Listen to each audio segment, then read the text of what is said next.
masih kurang lebih 10 tahun yang lalu kita masih terjebak, kita menganggap bahwa memonopoli melalui BUMN itu baik buat negara kita. Fakta hari ini, sejarah membuktikan fakta hari ini bahwa BUMN melakukan praktek monopoli korporasinya justru tidak membawa bangsa ini menjadi lebih baik.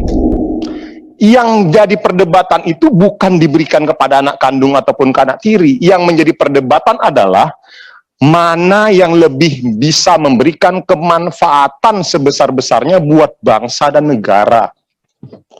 Mana yang bisa memberikan sebesar-besarnya sepenuhnya kemanfaatan untuk anak cucu kita.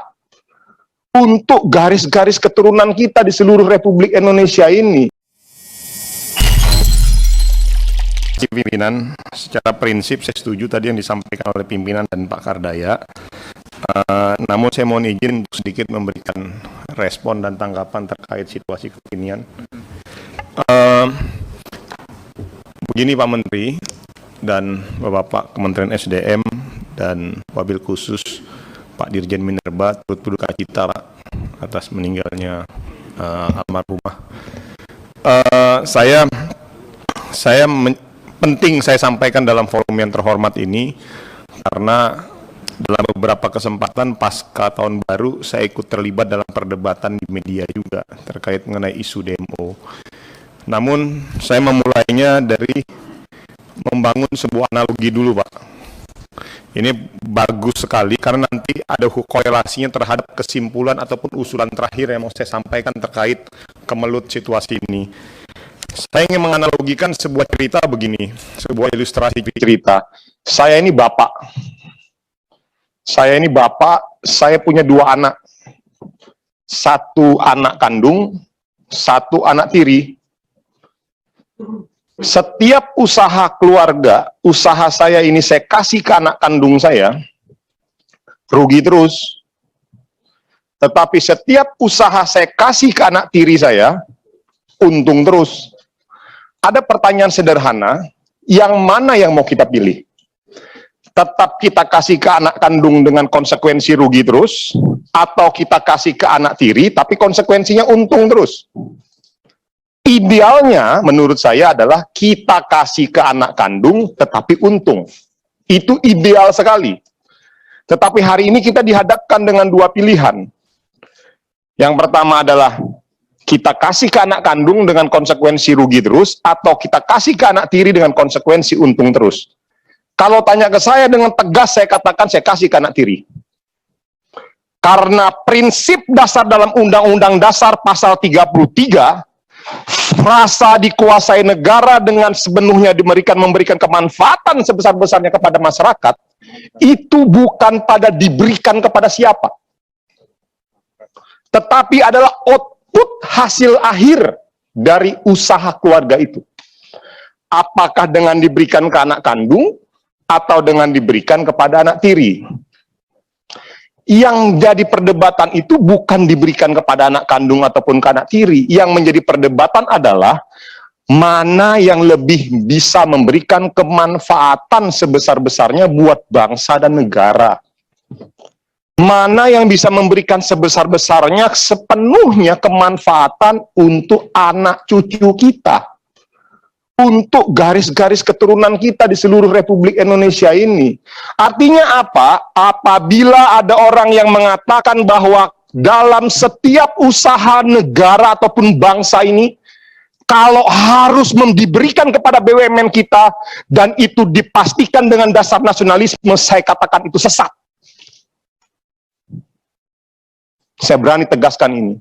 Karena ini sudah yang kesekian kalinya kita terus jatuh dalam lubang yang sama. Kita terus mengulangi kesalahan yang sama. Kita selalu berdebat bahwa seakan-akan kalau hari ini, karena saya ingat sekali Pak Menteri, pada saat tanggal 1 kemarin saya mulai mengomentari seakan-akan saya ini tidak mementingkan kepentingan bangsa dan negara. Pada saat saya mengkritik kebijakan pemerintah bersama-sama dengan PLN, seakan-akan bahwa kami ini pro kepada kepentingan kapitalis. Tapi saya bilang enggak. Saya selalu tegaskan, kita selalu tegaskan bahwa Kalau kita dihadapkan dengan kepentingan publik, pastikan semua teman-teman yang ada di Komisi 7 ini pasti akan berdiri di garda terdepan untuk mengamankan kebijakan itu. Tetapi yang menjadi perdebatan kita, masa iya sih kita harus mengulangi terus kesalahan yang sama ini? Masa iya sih kami yang di Komisi 7 harus ikut menjadi bagian yang terus mengulangi permasalahan ini? Artinya apa? Kalau tadi dihadapkan dengan kita harus setuju ataupun tidak setuju, jangan pernah khawatir. Kita pasti setuju.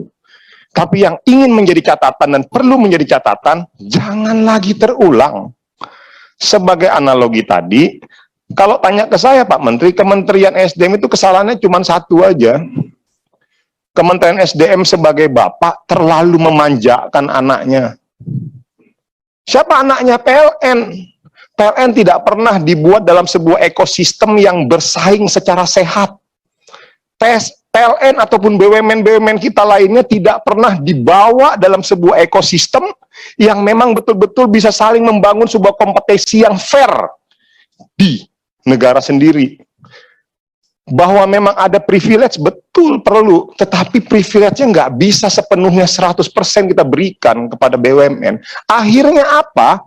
Anatomi badan seluruh isi dalam perusahaan PLN itu ataupun anak-anak negara kita nggak sehat, tidak pernah di-exercise, tidak pernah dilatih dengan olahraga-olahraga yang akhirnya menyehatkan tubuhnya. Sekarang ini kan kayak begitu, di tengah kondisi kita lagi butuh pemasukan sebanyak-banyaknya. Saya selalu ulangi dari kemarin bahwa dengan harga batu bara yang lagi tinggi ini, negara punya kesempatan untuk mendapatkan pendapatan yang lebih. Tetapi karena keulah dari anak kandung kita yang memang tidak pernah belajar dari permasalahan yang kemarin-kemarin, sudah dikasih tahu, hei, wahai anakku yang sangat aku sayangi, jangan kau lewat jalan itu, nak. Kalau kau lewat jalan itu, banyak beleng, kaki kau berdarah. Masih aja ngeyel. Oh tenang Pak, iya Pak, lewat lagi, berdarah lagi. Lalu kita sebagai bapak untuk yang kesekian kalinya, kita pelus dia lagi. Tapi seharusnya hari ini, analogi yang paling tepat adalah kita tempeleng dia. Harus dijewer. Dengan cara apa? Dengan cara dua. Tadi sudah disampaikan oleh bapak-bapak semua, sudah dilakukan evaluasi. Macam-macam lah Pak, evaluasi supply chain-nya, monggo, kita setuju. Bahkan jauh lebih jauh, dan saya setuju, beberapa teman-teman juga mewacanakan untuk segera lakukan pembubaran PLN batubara. Karena disitulah sumber permasalahannya. Aneh, kenapa nggak berkontrak langsung sih dengan PLN? Kenapa harus di bawah itu? Macam-macam, monggo itu dievaluasi. Lalu yang kedua, kontrak jangka panjang, itu kan jangka menengah semua Pak. Lalu pertanyaannya, bagaimana solusi jangka panjangnya? Solusi jangka panjangnya adalah segera lakukan revisi Undang-Undang Ketenagalistrikan pasal tentang pengusahaan. Di mana pasal tentang pengusahaan itu, itulah menjadi titik permasalahan sumber tenaga listrikan di Indonesia kita.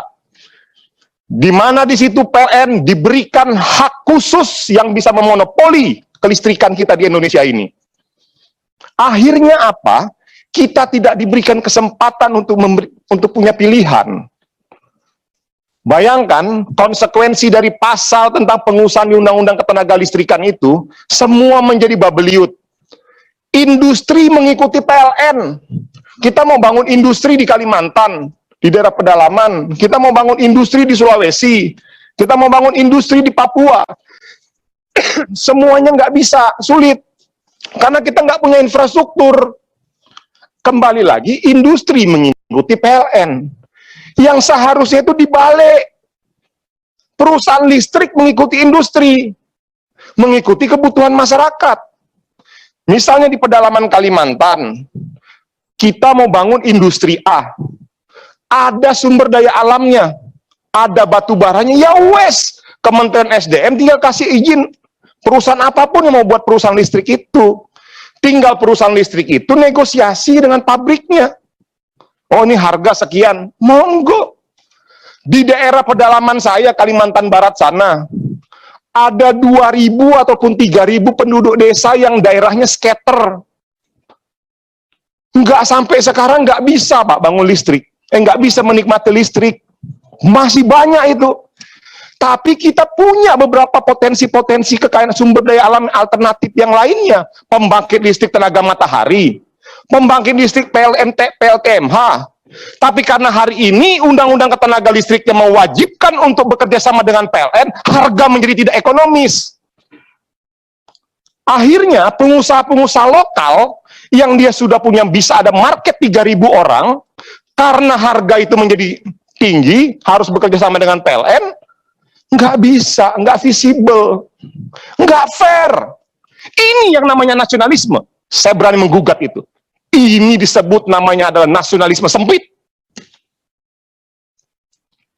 Lalu ada yang bilang sama saya, Pak Maman, kita kemarin sudah mengusulkan, tapi digugat di judicial review MK. Narasi kurang lebih 10 tahun yang lalu, kita masih terjebak. Kita menganggap bahwa memonopoli melalui BUMN itu baik buat negara kita. Fakta hari ini, sejarah membuktikan fakta hari ini bahwa BUMN melakukan praktek monopoli korporasinya justru tidak membawa bangsa ini menjadi lebih baik. Artinya maksud saya, ini sudah saatnya kita gugat nurani kita semua. Usulan konkret saya adalah revisi Undang-Undang Ketenagalistrikan, dan saran konkret saya, Kementerian SDM sudah harus memulai menyiapkan perangkat-perangkat argumentasinya. Karena langkah pertama kita pasti adalah bagaimana berkomunikasi dan membantah tafsir-tafsir hukum yang dianggap bertentangan dengan Undang-Undang Dasar 45 di MK. Kalau memang kita mau serius, Pak, kita nggak boleh lagi, Pak, terjebak seperti ini. Tadi sudah disampaikan banyak sekali narasi permasalahan-permasalahan yang lainnya. Saya pikir, iya, kita semua setuju praktek illegal mining lah, segala macamnya. Tapi saya lebih fokus kepada inti sumber permasalahan tata listrikan di Indonesia ini. Kemarin kami bersama-sama dengan ketua ke Swiss, Pak. Penduduknya cuma 8 juta, Pak. Operator listriknya hampir kurang lebih 50-an. 40 apa 50-an. 58. Artinya diberikan, masing-masing yang operator listriknya ada yang pakai PLTMH, ada yang pakai pembangkit listrik biomasa. Hidup tuh sehat kok, karena nggak dikunci oleh satu entitas.